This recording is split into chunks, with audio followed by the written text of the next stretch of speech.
Morning came soft and gentle to the little beach town in the summer of 1993. The sun rose like a warm coin over the water, and the air smelled of salt, wet wood, and fresh coffee. Mrs. Ortega, who owned a small cottage near the shore, stood on her porch and watched the waves roll in. She liked this hour. It was quiet. Gulls glided above the foam, and her cottage, white trim, blue shutters, a small porch with a wicker chair, looked clean and welcoming. She had prepared it for a family who booked a week, a couple and their small child.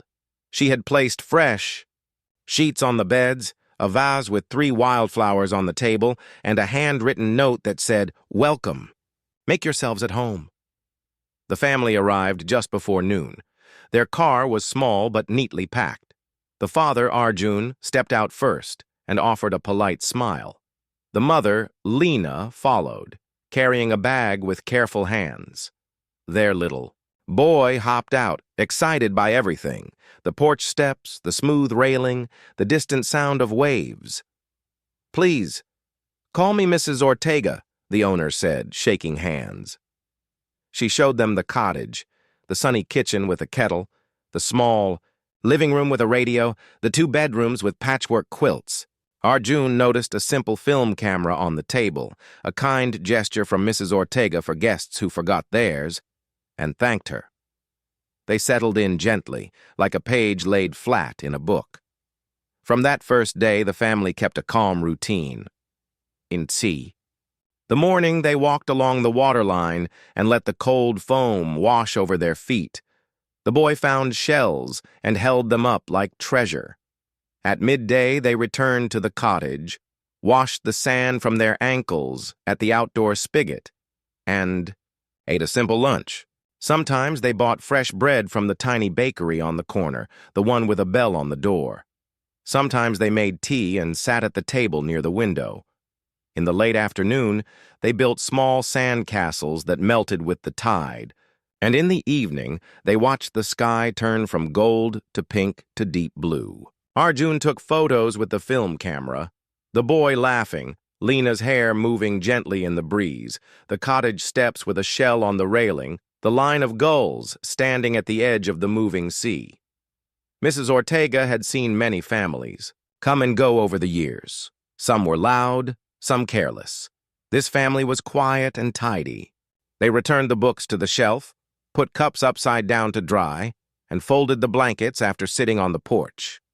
When they met Mrs. Ortega along the sandy path, they greeted her with warm smiles. The boy liked to line up his shells on the porch rail. He spoke with the slow care of someone who wanted to say things right the first time. "This one sounds like the ocean," he said, holding a shell to his ear. Mrs. Ortega smiled. She liked the family's simple joy. On the 6th evening, the boy's kite flew high over the beach. It was a simple kite with a bright tail. Arjun ran with him, holding the string close, then letting it out a little more, step by step. Lena took a photo with the camera, and then another from a different angle. A few people stood on the pier and someone clapped when the kite caught a steady wind. The sky seemed big and kind. Later, as the sun lowered, the family walked to the pier together. Arjun said he needed to make a call and leaned into the payphone by the snack stand. He held the receiver with one hand and covered his other ear against the wind. He spoke calmly, said, "Yes, I understand, and thank you, and we will try." The call was not long. When he returned, his face was thoughtful but not worried. He put his hand on his son's shoulder and smiled. They watched the last light fade from the water and then headed home to the cottage. That night, the cottage was even quieter than usual. The boy fell asleep quickly. Lena placed 2 folded shirts into the suitcase and zipped it halfway. Arjun sat at the table and wrote a small note on lined paper. A thank you for the good week, a reference to the early morning, a promise to leave the key where they had agreed. He put the note in a stamped envelope with Mrs. Ortega's name. He looked at the camera and turned it in his hands, considering one more photo, then decided against it. Instead, he stood at the window and looked at the moon on the water. Tide was higher now, crawling up the beach toward the dune. Before sunrise, the family moved quietly. The boy slept in the car with a small blanket over his knees. Lena placed the last small bag in the back seat. Arjun set the stamped envelope on the cottage table near the wildflowers.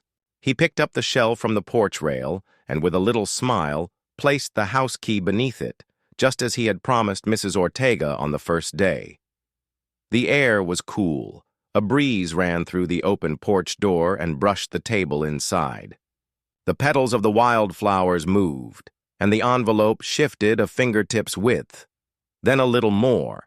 It slid until one corner hung over the edge of the table. The family did not see it. They were already in the car, seat belts clicked, engine soft. The sun was a hint behind the clouds, not yet bright. When Mrs. Ortega arrived later that morning, she saw the shell on the porch rail and the key under it. "Early birds," she said to herself, pleased at their punctuality. She let herself into the cottage and looked around. Everything was clean and still. The beds were made. The kettle was washed and drained. The small camera rested on the shelf, as always, with the strap coiled neatly. On the table, the vase of wildflowers stood in a cup of water. The petals were a bit tired, but still pretty. Mrs. Ortega opened 2 windows to let in fresh air. The light moved across the floor in careful lines. As she tidied, a small detail caught her eye in the bedroom closet. There was a faint dust shape on the floor, the outline of a suitcase that had rested there for years. The shape was a little different now, as if the case had been moved one final time. It made sense, she thought. Guests adjusted things, then put them back. She brushed the floor gently, and the outline faded. In the living room, a paper edge near the table brushed her ankle. She looked down and saw the corner of a stamped envelope peeking from beneath the table. She bent to pick it up, but a knock came at the door, her neighbor calling about a loose board on the stairs, and she straightened. The breeze from the open window moved the envelope a little more, and it slipped just out of sight again. The neighbor, Isla, stood on the porch with a friendly face and a light sweater. "Board wobbles on the second step," she said. "Storm last week loosened it, I think." Mrs. Ortega thanked her and fetched a small toolbox. Together they checked the steps, tightened a few screws, and pressed the board. It felt safe now. They chatted about the seaweed line on the beach and the new kiosk near the pier. Isla mentioned the family who had stayed. "Nice people. I saw them with a kite." The boy laughed and laughed. Mrs. Ortega agreed. "They were tidy," she said with a little pride. "Good guests." Back inside, Mrs. Ortega finished her rounds. She lifted the small throw blanket and folded it neatly. She ran a finger along the table to check for dust. She looked near the vase again, but did not see the envelope. She did not know to look under the table edge where it had slipped. She closed the windows, empty now of morning breeze, and felt satisfied with the room. The cottage held that pleasant silence that comes only after happy guests have left. She expected a call or a postcard. Guests often left a simple message. "Home safe. Thank you for the lovely week." Sometimes they forgot, and that was fine.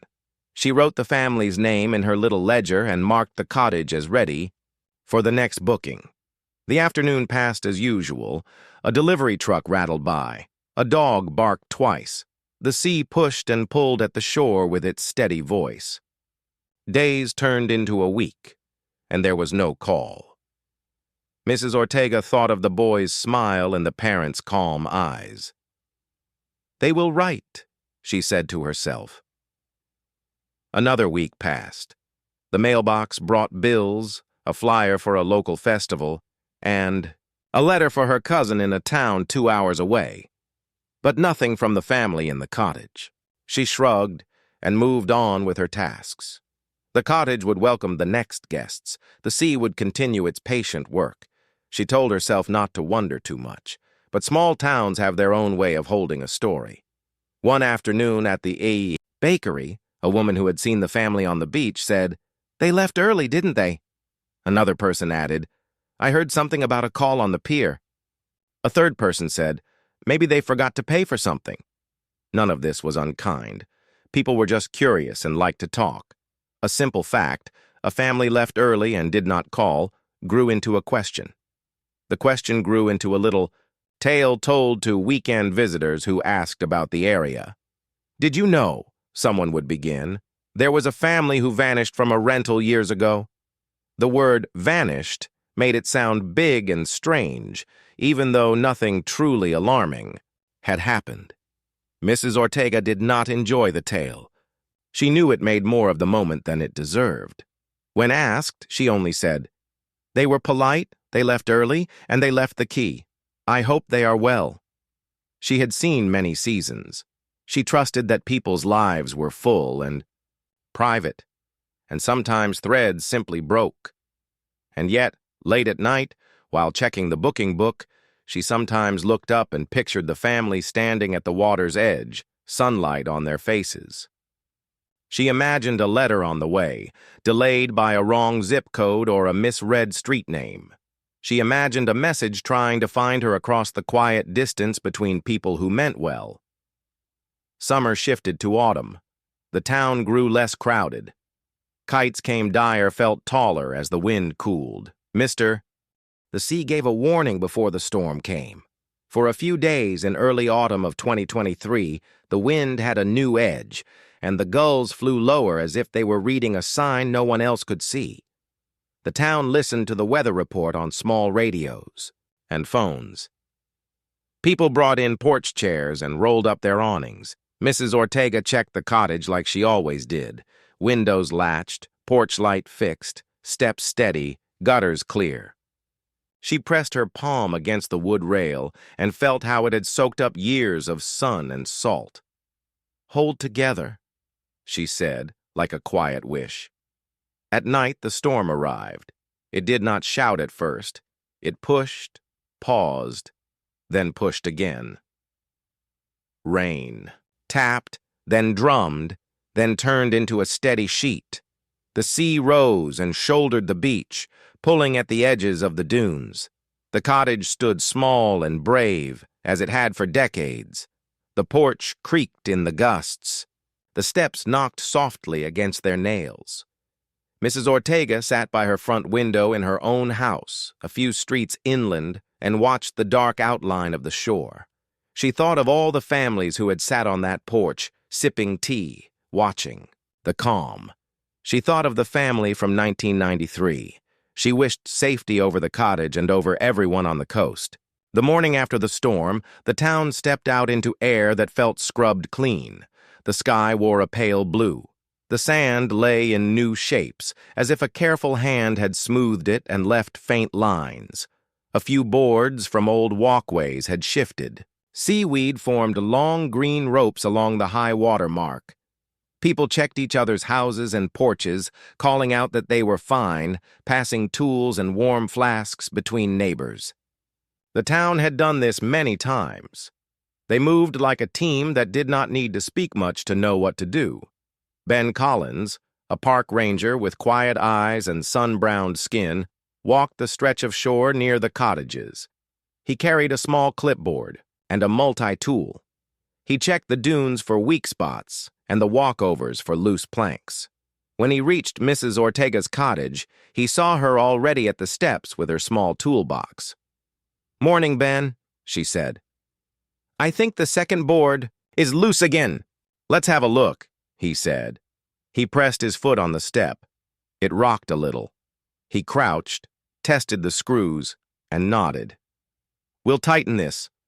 The posts are still solid. That's good."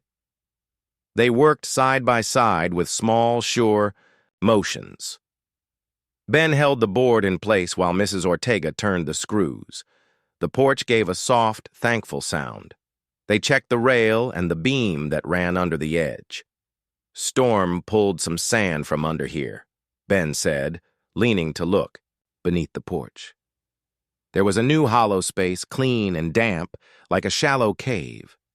He narrowed his eyes. Something caught the light. Not glass, not a shell. A dull silver glint sat wedged between a beam and a cross brace. "Hold on," he said. He lay on his stomach and reached an arm under the porch. The wood smelled like wet salt and old sun. He felt splinters, brushed grit away, and touched metal. With a careful twist, he freed a small tin box sealed with several layers of tape browned by age. Mrs. Ortega knelt beside him with a little intake of breath. "What on earth?" Ben set the tin on the step. He studied the tape, the sand glued into its edges, the faint rust at the corners. "This has been here a long time," he said. "Looks like it lodged behind the beam and stayed out of the worst weather. The storm must have cleared the sand, just enough for it to show." Mrs. Ortega's heart beat a little faster, not in fear, but in that tender space where memory and surprise hold hands. She thought of the summer of 1993. She thought of small things that go missing, like a note that wants to be found. She looked at the tin as if it had a voice. "Do you think it belongs to one of my guests?" she asked softly. "Maybe," Ben said. "Let's open it carefully. Do you want to do it or should I?" "Let's do it together," she said. She brought out a small kitchen knife from her toolbox. With slow hands, they cut along the tape, lifting each old strip like peeling a label from a treasured jar. The lid gave a little sigh when it finally came loose. They held it between them and looked inside. A faint dry smell rose, like old paper and long-closed air. Inside were small, careful things. There was a roll of undeveloped film in a black canister. There were 3 Polaroid photos, their white borders softened by time, their colors a little faded. There was a tiny notebook the size of a palm, with a blue cover and neat handwriting on the first page. And wrapped in wax paper, there was a slim metal key with a number engraved on a tiny tag, a bank's name, and a branch that still existed in town. Mrs. Ortega did not touch anything for a long moment. She let her eyes rest on each item as if greeting a shy guest. She looked up at Ben. "This feels like a voice from the past," she said. Ben nodded. "It does. We should keep everything as we found it until we can look at it safely. The film is sensitive to light. The notebook might be fragile. The Polaroids we can peek at, but with dry hands." Mrs. Ortega wiped her hands on a clean cloth and lifted the top Polaroid by its edge. The image showed a sliver of the beach, the horizon line, and a small shape that could be a kite, but it was far and faint. The next Polaroid looked like the corner of a porch, sunlit, with a shell on a rail. The third was mostly sky with a hint of the pier. Nothing was sharp enough to tell a full story yet. But it felt close, so close that Mrs. Ortega's chest grew warm. "Could this be from that family?" she asked, not saying their name, yet thinking it anyway. "The ones from 93? "It could," Ben said. He did not claim certainty. He respected the quiet path of truth. "There's a bank key.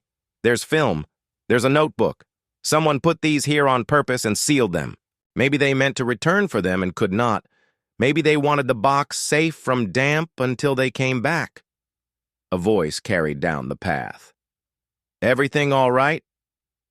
Isla, the neighbor with the kind sweater from long ago, was walking, with a small bag of tools and a bottle of water. "Need extra screws?" she asked. "We found something under the porch," Mrs. Ortega said. The 3 of them looked into the tin together. Isla put a hand to her heart. "My," she said softly. "It looks like a time capsule." "We should have someone who can handle film and old paper," Ben said. "Someone who can help without making a spectacle of it." "Call Mara," Isla said. "She's fair. She writes without making drama."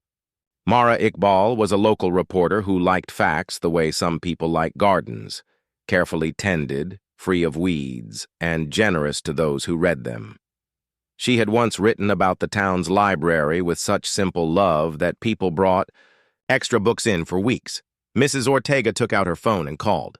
When Mara arrived, she wore simple shoes and carried a notebook, a camera with a soft flash cover, and a small padded pouch in case she needed to carry old items safely. She did not reach for the tin right away. She asked if she could sit on the steps, and then she listened. She listened to Ben describe how the storm had moved the sand and how the tin had been wedged behind the beam. She listened to Isla's memory of the beach after the storm, the way the sea had drawn clean lines along the shore. She listened to Mrs. Ortega talk about that summer long ago without turning it into a story for strangers. Mara wrote down dates and times, not rumors. "May I take a photo of the tin as it looks now?" Mara asked. "I won't share anything until you approve, and even then, I will show only what protects your privacy." Mrs. Ortega agreed. Mara took 2 careful photos. The tin on the step, their hands at the edges, the items still resting inside like quiet birds in a nest. Ben suggested they move inside the cottage to a table with a clean, dry surface. They placed a soft cloth on the table and set the tin on it. The room held the same calm light that had warmed guests for decades. In that light, time seemed to fold, bringing 1993 within arm's reach. Mara looked at the 3 Polaroids again, holding them by their edges. She described what she saw in simple notes: a horizon and a small shape, a porch corner with a shell, a sky with a pier line. "These could be personal keepsakes," she said. "They don't show faces clearly. They look like someone's way of saying, 'We were here.'" It was calm. She studied the notebook's cover without opening it. The first page, which had been visible through a small, clear pocket on the front, showed a date and a few neat words. "Week plan," it said. "Check-in, beach, call, photos, check-out." The date matched a week in late summer many years ago. Mara did not turn the page yet. "Let's slow down," she said kindly. "Paper can be fragile. We should handle it with care, maybe with thin gloves." Mrs. Ortega felt a steadying peace in the way everyone moved slowly. No one rushed. No one filled silence with guesses. They made a small plan. Ben would go to his truck to get a pair of thin gloves he kept for handling old maps. Mara would call a local photo lab that still developed film. They would ask the lab to handle the roll with great care and no public talk. Mrs. Ortega would make tea and bring a clean envelope to hold any loose items. Isla would check the porch again to make sure no other small things had been left behind by the storm. As they worked, neighbors walked past on the path, curious but polite. They saw the open door, the quiet faces, the tin on the table. They felt the tone in the room, the tone that said this was not a show, but something tender and private. They moved on with little nods, letting the moment stay soft. Mara reached the photo lab on the second try. "Yes, we can develop a roll. With care," the calm voice said. "We'll handle it in-house. No copies will be." Mara returned to the cottage the next morning with calm steps and a small smile. She had taken the film to the photo lab the afternoon before. The technician, a careful person with steady hands, had promised to treat it like a memory from a family. Album, slow, exact, and private. "Come by before lunch," the technician had said. "We will have something for you." Now the sun shone through a thin layer of cloud, and the sea made a gentle sound, like breath going in and out. Mrs. Ortega set 2 cups of tea on the table and placed the tin beside them. Ben stood by the window, looking out at the path, his hands in his pockets, ready to help if help was needed. They spoke in low voices while they waited for the time to pass. No one tried to fill the space with guesses. Mrs. Ortega traced a finger along the edge of the tin as if it were a shoreline. Ben checked the small blue notebook without opening it again.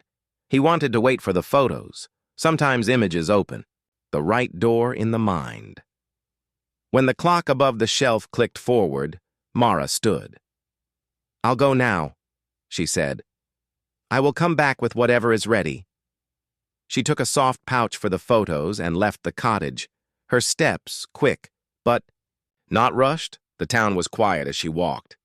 A few people swept their porches. A dog lay in a square of sun.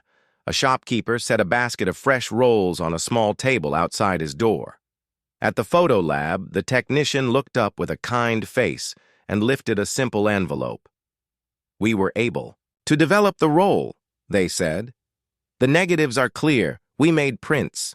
They look like a family's week at the beach." Mara thanked them and asked one more time for privacy. The technician nodded. "This is your envelope," they said. "No copies were made. We keep nothing." Mara held the envelope like a book of soft leaves and walked back, feeling the weight of small, good things inside. When she reached the cottage, the room became very still. Mrs. Ortega folded her hands.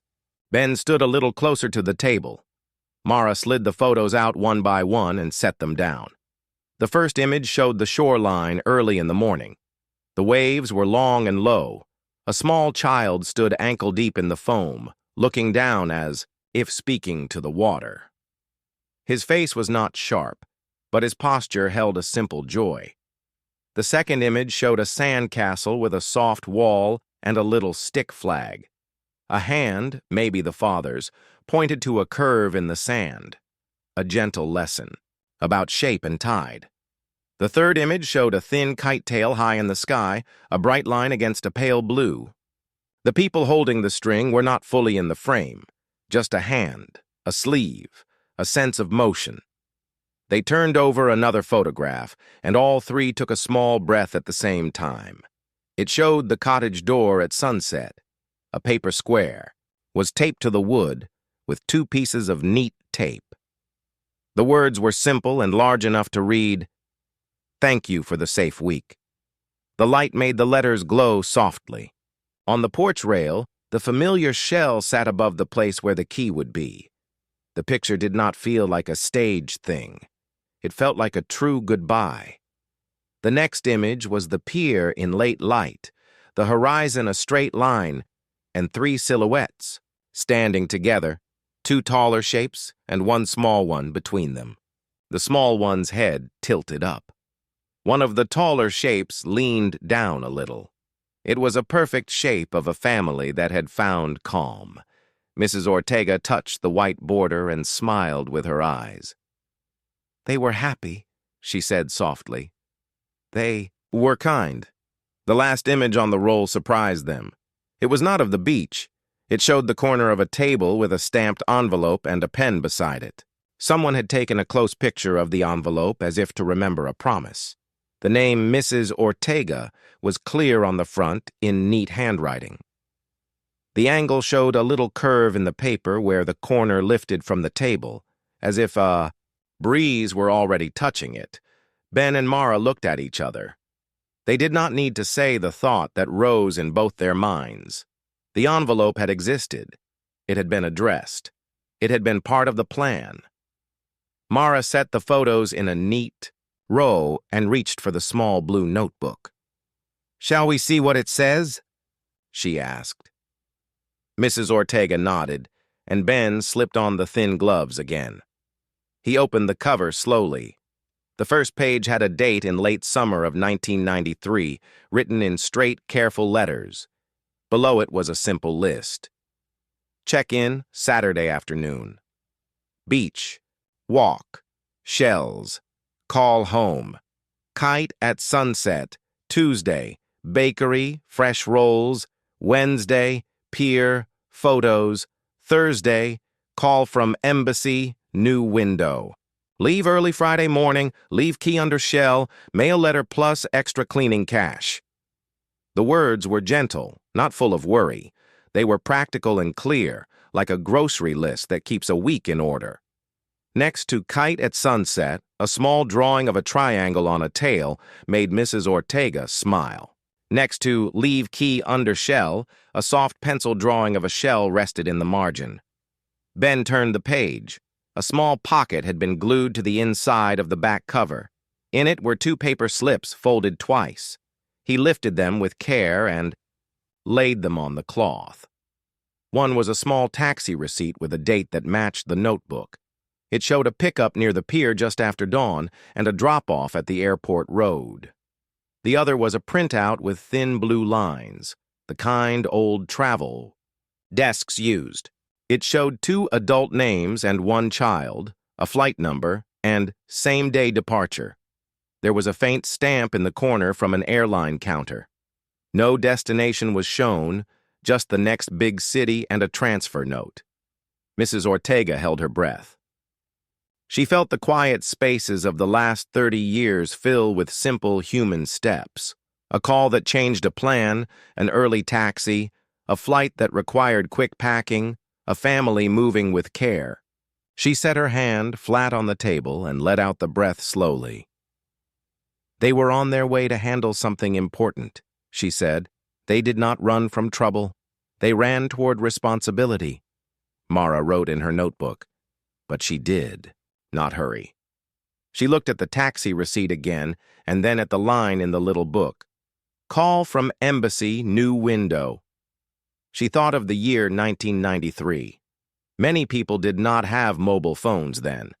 Information moved by landline calls, letters, and office windows posted on doors. A changed appointment could change a week. I want to confirm the context, she said. There might have been a notice that year. Maybe the embassy changed their schedule for a week due to a system update. If I can find a public record of that change, it will help us explain this clearly and kindly. She called the town library and asked for the research desk. The librarian, an older gentleman with a fondness for local history, listened to her. Careful summary. We can check our newspaper microfilm, he said. There might be a small notice or an article about document processing windows. Mara walked to the library while Ben and Mrs. Ortega stayed behind with the tin. The library smelled like paper and soap. The research desk had a machine with a soft screen and a drawer full of reels. The librarian helped load the week from late, summer 1993. Grainy headlines touched the screen. Weather reports, a school supply sale. A small, quiet paragraph on page 3 caught Mara's eye. Consulate notes. Due to staffing changes, document acceptance for specific applications will be moved to Friday morning. Applicants are advised to arrive early. It did not give names, but it confirmed what the notebook suggested. A window moved, a plan changed. Mara printed the tiny notice and thanked the librarian. On the way back, she stopped at her office to scan the print and store it. Her goal was not to build a dramatic story. It was to draw a clean line from a lost moment to a true answer. She returned to the cottage with the folded print and placed it next to the notebook and the taxi receipt. They all looked at the 3 pieces together, the list in the blue notebook, the small receipt with a time, and the public notice from the library. The line felt straight enough to hold. The photos added warmth to that line. They were not proof in the cold sense. They were proof of life and intention.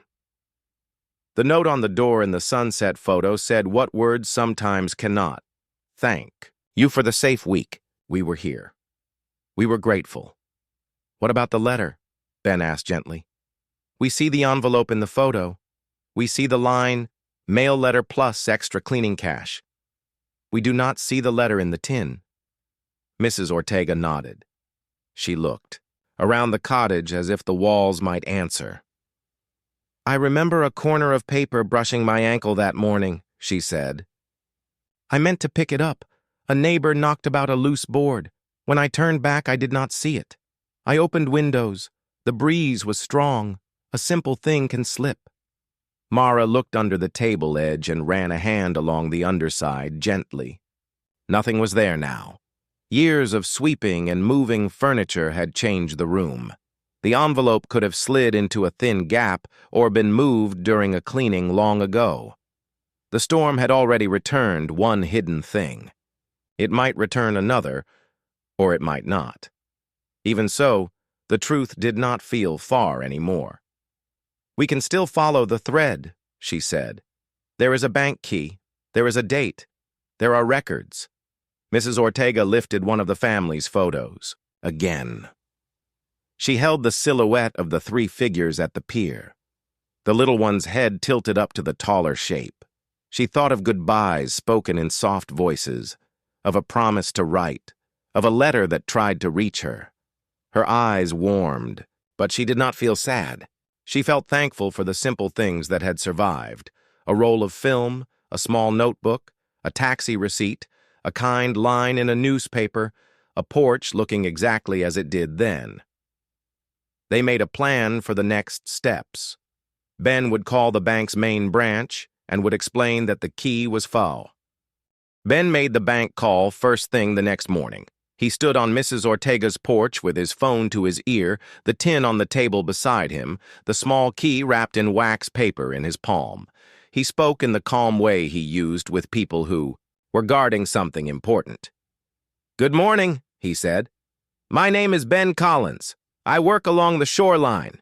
We found a key after the storm with a tag from your Main Street branch. We're trying to return it to the right person.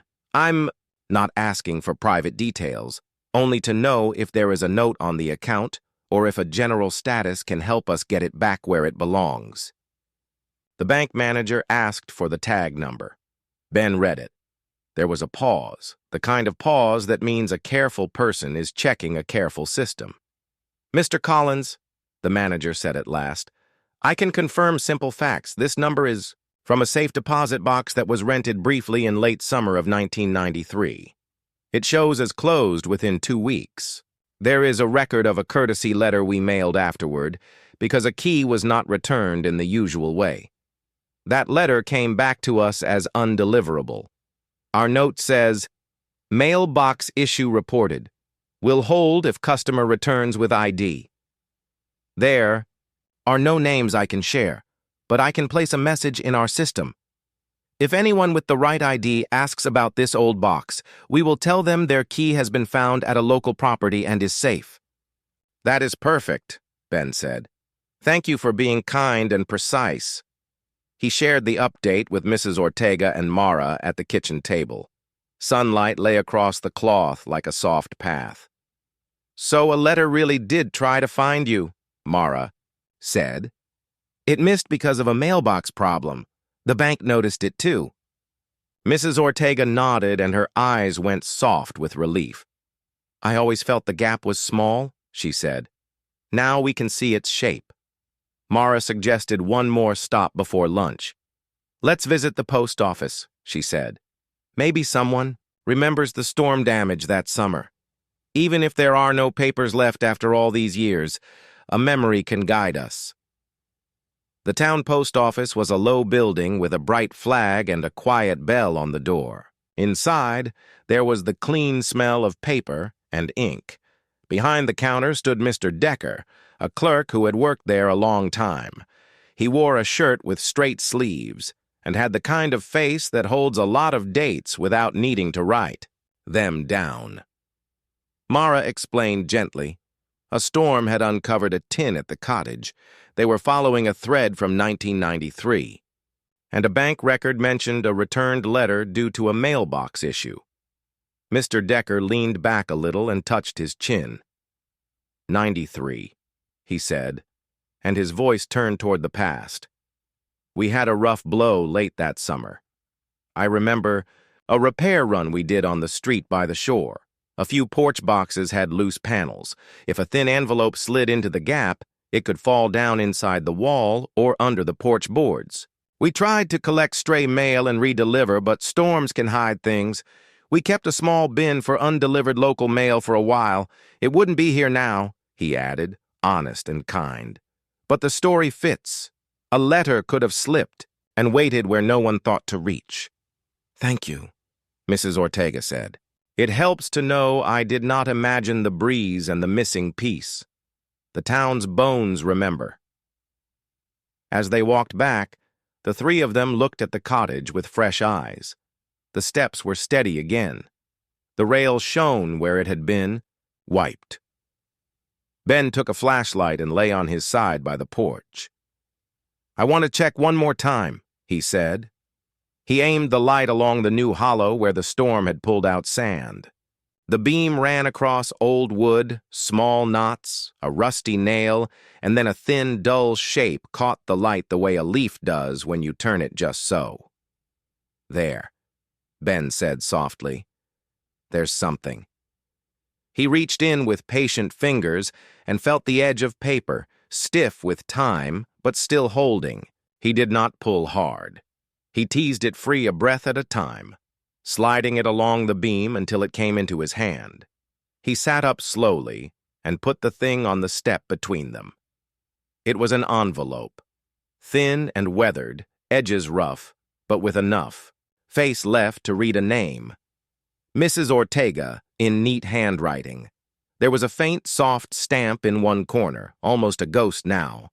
The back flap was sealed long ago and had reopened at some point, not by a hand, but by years. No one spoke for a small moment. The porch held only the sound of the sea. "It waited," Mrs. Ortega whispered. "It was here all along." They carried the envelope inside and set it on the cloth beside the tin. Mara took a photo for their record, not for sharing. She looked at the edges and the crease. "We should try to open it with as little stress as possible," she said. Ben brought a thin letter opener and slid it under the flap. The paper lifted like a careful breath. Inside was a single page, folded once. It held together as he eased it out, though it felt thin as a leaf in late fall. Mara read it aloud in a low voice, each sentence steady, each word a small light on a path. "Dear Mrs. Ortega," it began, "thank you for the safe week. We are leaving earlier than planned because we received a call that changes our appointment. We must be in the city by tomorrow morning to keep our place in line. We are sorry not to say this in person. We left the key under the shell as you asked. Your cottage felt like a calm place to breathe, and we are grateful." The letter went on with simple details. "We tried to reach you by phone," it said. "The line was busy, and the payphone gave us only a short window. We are enclosing a little extra for cleaning since we are not there to check again. If any mail arrives for us, we will write to you with our new address when we settle. Please know you were kind to us this week, and we will remember your welcome." It was signed with both parents' first names and a small smile of ink, the kind a person draws when they hope a stranger can feel their thanks across a distance. Mrs. Ortega closed her eyes for a second. "It is exactly the voice I remember," she said. Ben looked at the bottom edge of the page and then at the empty envelope. There was a faint rectangle printed on the paper, the shadow shape that money sometimes leaves after a long, long time pressed inside. "If they put extra cash in here," Ben said softly, "time took it away. Or it fell out when the seal loosened. It does not matter. Their intent arrived just the same." Mara made a gentle copy of the letter with her small scanner so the original would not need to be handled many times. She tucked the copy into a new, clean sleeve and placed the original back in the old envelope like returning a shell to a safe hollow. The room felt fuller now, but lighter too, the way a room feels after you open a window and let in morning. "Now that we have the letter," Mara said, "we can tell the town the truth without guessing. If you agree, I will write a short piece. Not a mystery, not a headline, just a clear note about how a storm brought back a kind message that never reached its home." Mrs. Ortega nodded. "Tell it like you speak to me," she said. "Simple and fair." Mara sat at the table and drafted in her notebook. She chose her words like someone chooses small stones for a neat path, one at a time, in a line that makes walking easy. She titled it in pencil first, "What the Storm Brought Back." Then she wrote the heart of it. "In late summer 1993, she wrote, a family left a beach cottage early to keep an important appointment. They left a thank you note and a plan to write again. A storm, a busy morning, and a loose porch panel kept the note from finding its door. 30 years later, another storm moved the sand, and the lost letter came home. The truth was never far. People did what they said they would do. A message took the long way. She did not name the family. She asked Mrs. Ortega if she could use her name. Only if you want to, Mara said. I can also say, the cottage owner. Mrs. Ortega thought for a moment and then said, use my name. It's all ordinary kindness. I am happy to stand next to it.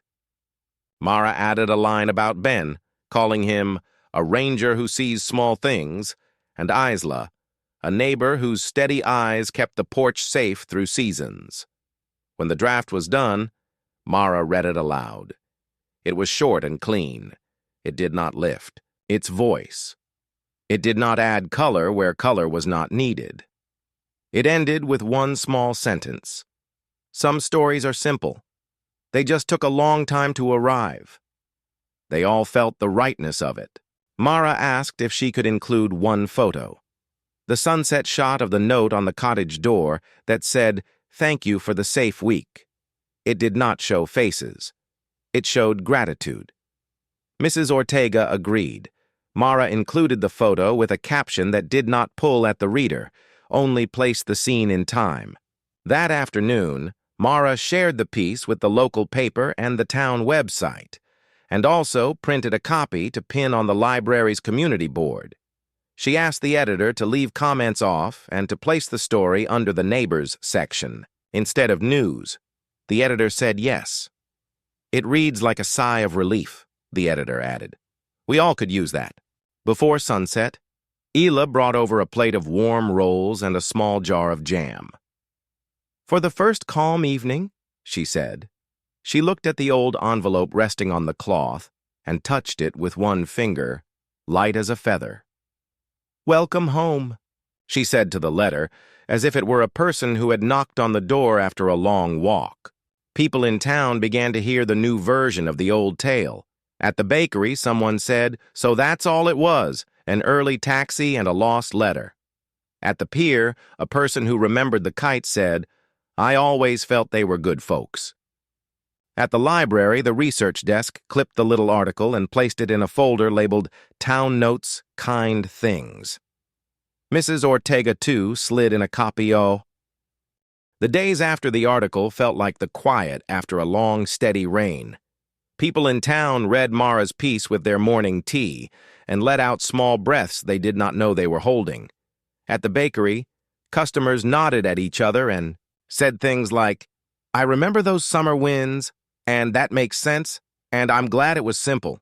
On the library board, the printed page sat between a flyer for a book club and a notice about tide safety. Someone had written in soft pencil along the edge, "Thank you for telling it kindly." The note did not have a name.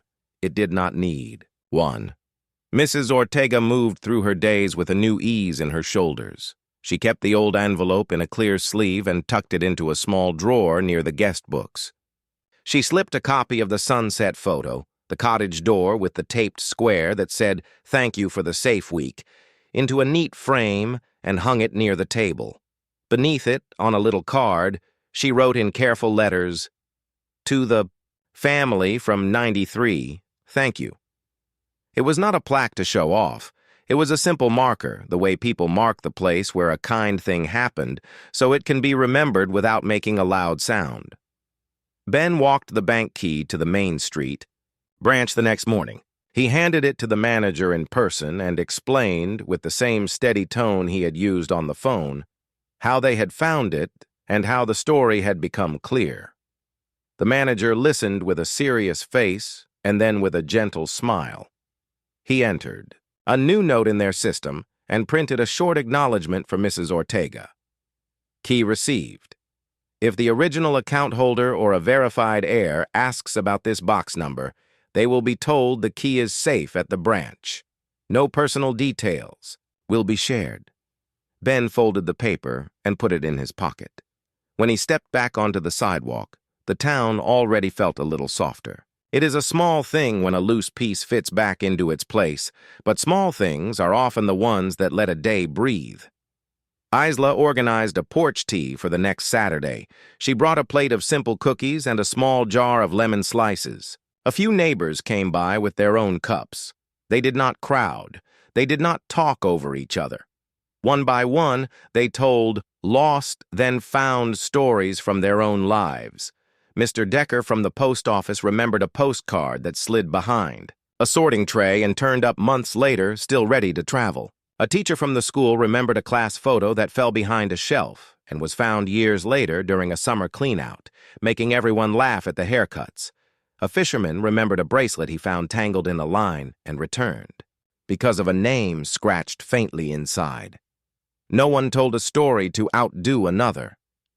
They told them the way people pass a bowl around the table, careful and grateful, so each person's hands feel the weight for a moment. Mara stood near the rail, listening rather than leading.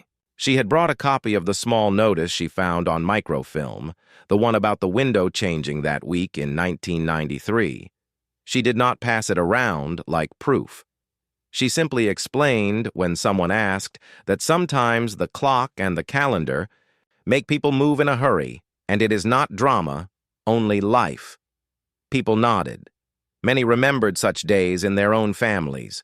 A call that changed a plan, a bus taken at dawn, a door reached just in time. After tea, Mrs. Ortega set up a new small thing inside the cottage, a wooden box by the door with a neat label that said, "Message Box." Next to it, she placed a small stack of cards, a pen, a few envelopes, and a little jar of stamps. A folded card explained in simple words, "If you want to say thank you later or send a note to someone you met here, this box will carry it. I check it every week. If you leave an address, I will mail it." It was not a grand idea. It was a gentle way to help words reach their doors.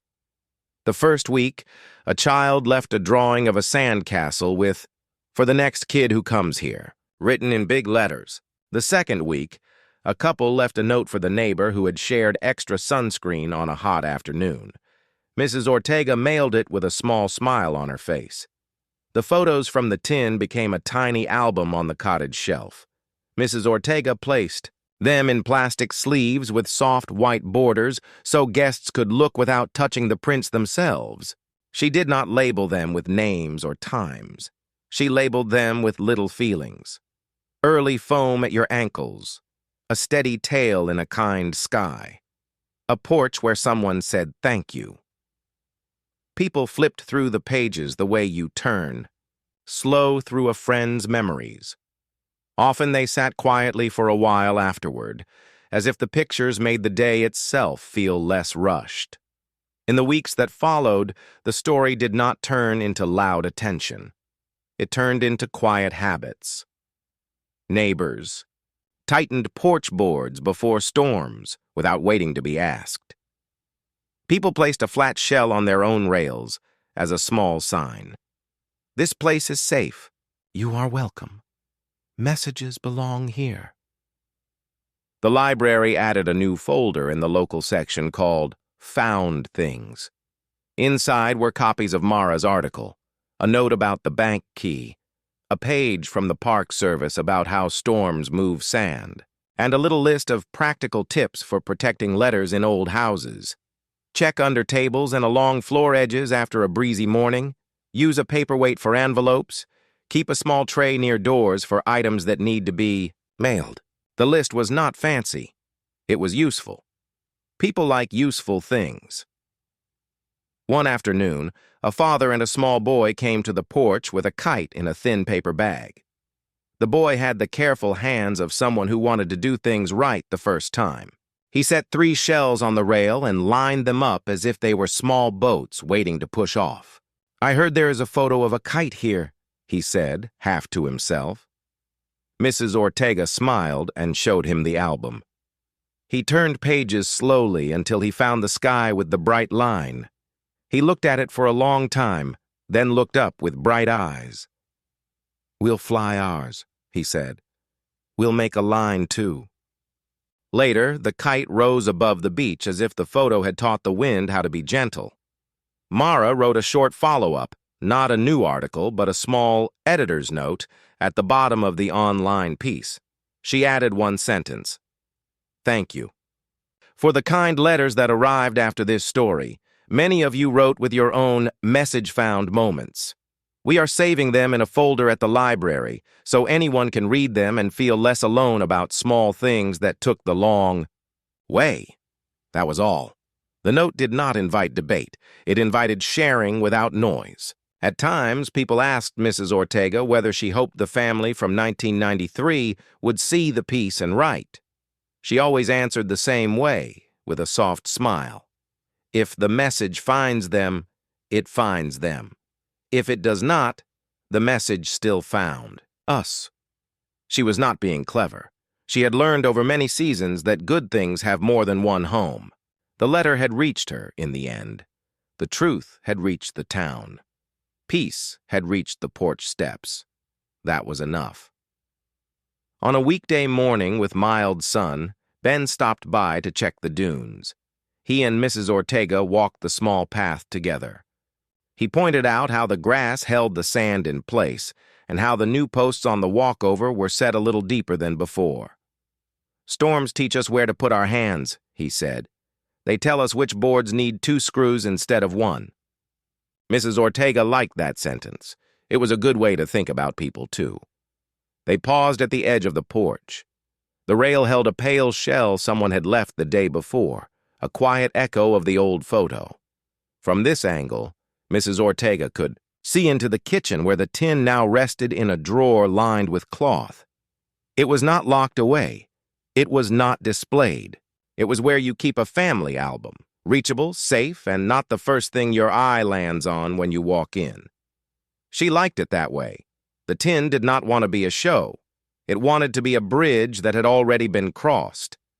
Later that week, the post office delivered a small envelope addressed to cottage owner with neat, careful handwriting from a distant city. Inside, there was a simple card. It did not give a full story. It did not ask for one. It said, "We saw your line that says, 'May every message find its way.' We tell that sentence to our children now when the mail is slow or a plan must change. Thank you for making a quiet truth visible." There was no signature, only 3 tiny drawn shells along the bottom edge. Mrs. Ortega placed the card gently in the Found Things folder at the library on her way to buy tea. As autumn turned its first corner, the cottage felt like itself again. Polished steps, clean windows, a soft chair where morning light liked to sit. The story that once turned in the town like a small pebble had become a smooth stone that lived on the windowsill. People touched it sometimes and then went on with their day. A few guests took photos of the door, not because it was famous, but because it was a door that had held a thank you and kept that feeling long after the tape was gone. On the last evening before she closed for a short repaint, Mrs. Ortega stood on the porch and watched a family walk back from the water. The child carried a line of shells in both hands.